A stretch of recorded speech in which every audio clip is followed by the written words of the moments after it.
Good morning, reflectors. Good morning. Welcome and welcome back to Morning Intentions. And that's right, it's Reflection Friday, June 5th. I think this is going to be really fun. I don't know, the reflections are always funny to me because one person usually takes the reins more than the other. It's usually you. And sometimes it's you, and I think it's going to be you today. Me. Remember, I had a question from yesterday that I didn't get to ask. That's why I yes, think you I'm going to ask did. this question, and you're going to be off and running, or at least we'll have a nice conversation. But the focus is probably going to be on you today. My question is related to what you said before you explained first bird, second bird. You mentioned that it has helped you to be calmer in your life. Now, the thing about the nervous system is it's more than just the intellectual thoughts that we have. We can think different thoughts, sure thing, but I was wondering, how do you feel in your own skin when you're coming from a calmer, more curious place? Calm and curious aren't connected for me. They're not. I don't have the answer to that because calm and curious aren't the same. Well, I'm going to get curious then. When you're calmer, how does that feel? Because what I've learned about my nervous system is when I know what calm should feel like, I can try to embody and embrace that in a strange situation. Like I can think about, oh, if my heart's racing, take a deep breath, try to mentally slow it down and get to a more calm and centered place. Do you go to second bird or do you just try to stay in first bird, still in activity, still in thinking it through, still in all of that, but trying to calm that part down? Or do you make it to second bird? For me, making it to second bird takes a lot of intentionality. I think about my heartbeat, and you can tell me if this is first or second bird. I can feel my heart racing, and I can either put my hand over my heart or just pay attention to how my heart feels. You know, when you're anxious or excited, the butterflies are fluttering because something's exciting and fun, or I'm really nervous, my heart starts racing. You know that pitter patter, the patter. Mhm. And what I do is I focus on the pitter patter, and I have no idea if this actually works physiologically, but it sure works in my head. I think about the beats per minute and then trying to slow it down. You think about a song where the rhythm is very quick, and what would that feel like and sound like if you just slowed it down? So I think about my heartbeat and slowing it down, just thinking about 60 beats a minute or 50 if that's your resting heart rate. I just think about a really slower heart rate and try to create that in my body. That's what I do to calm down. And so that second bird, I think that would be second bird since I'm observing what's going on inside of me. No, You're calling that first bird that's still? first bird still. But it's also very helpful practice, obviously. But yeah, just because it's first bird doesn't make it wrong. So second bird, that second bird position is really almost removing yourselves, and it would be watching you, observing yourself, trying to slow your heartbeat down. That would be the true second bird. You do have that in you. We all have that in us, but we're not acquainted with it until we start practicing with it.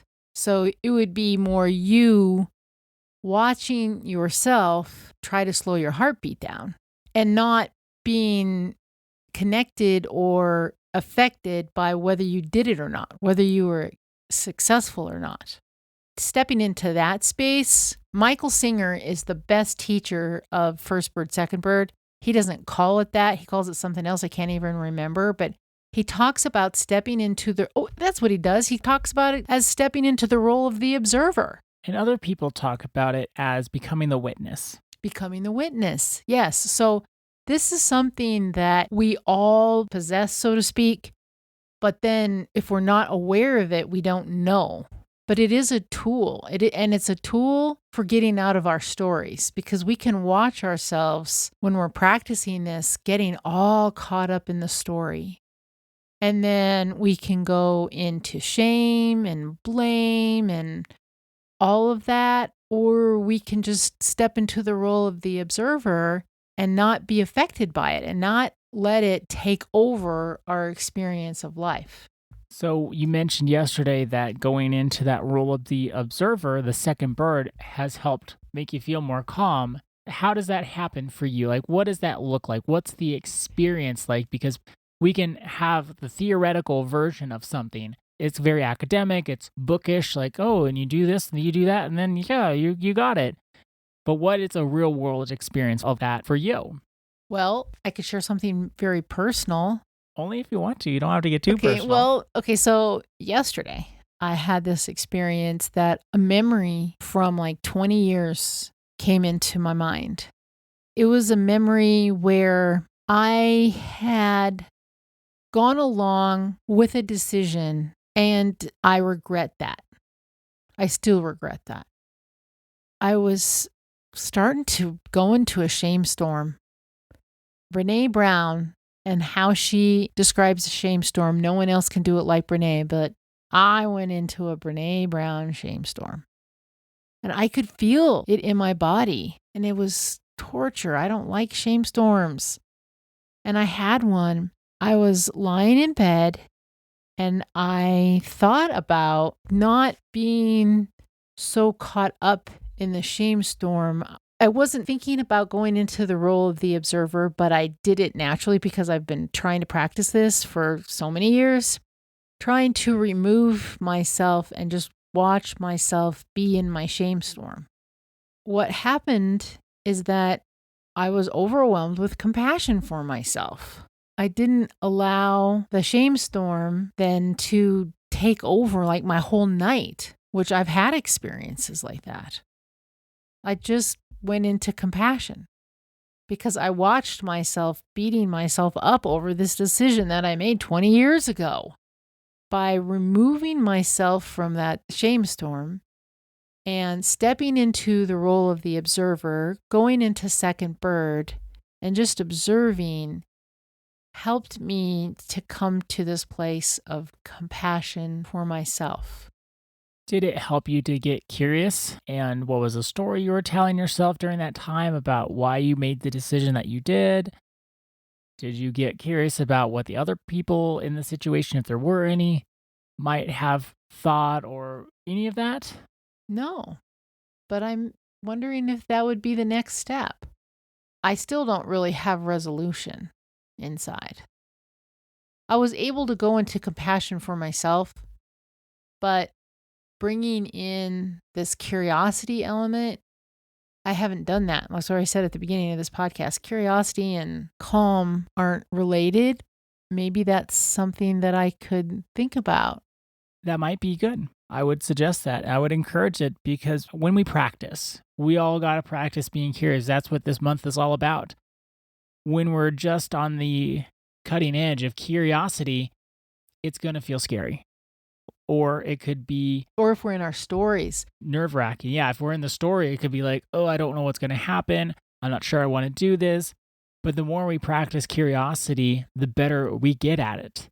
When we start to feel what it feels like to get anxious, or we start feeling what it feels like to tell ourselves a story, the more we can practice all of these skills, the better we get at them, and then the less scary they'll be, the more useful they will be. It's when we start with no and we put up that wall of resistance, what that tells our brains and our nervous systems is this is not something that's good for me. So then our reaction to it becomes stronger. Even when we stay in the shame storm and we think there's no way out.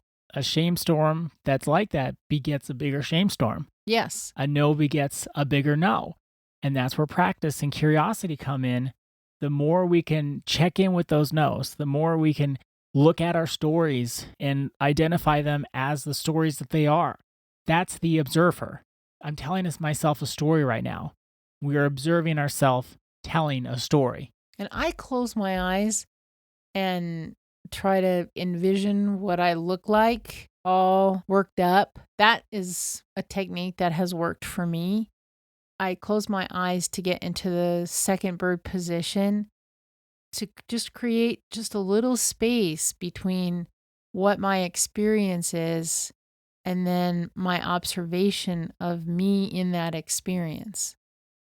So our intention for today and for this weekend is I will practice being the second bird, the observer, the witness, so I can be both calm and curious. I will practice being the second bird so I can be both calm and curious. Thank you so much for joining us today and this week. Our day is better because you are part of our day. See you Monday. See you then. I'm wanting something more, and I'm ready to begin. A life of happiness awaits me. It starts today when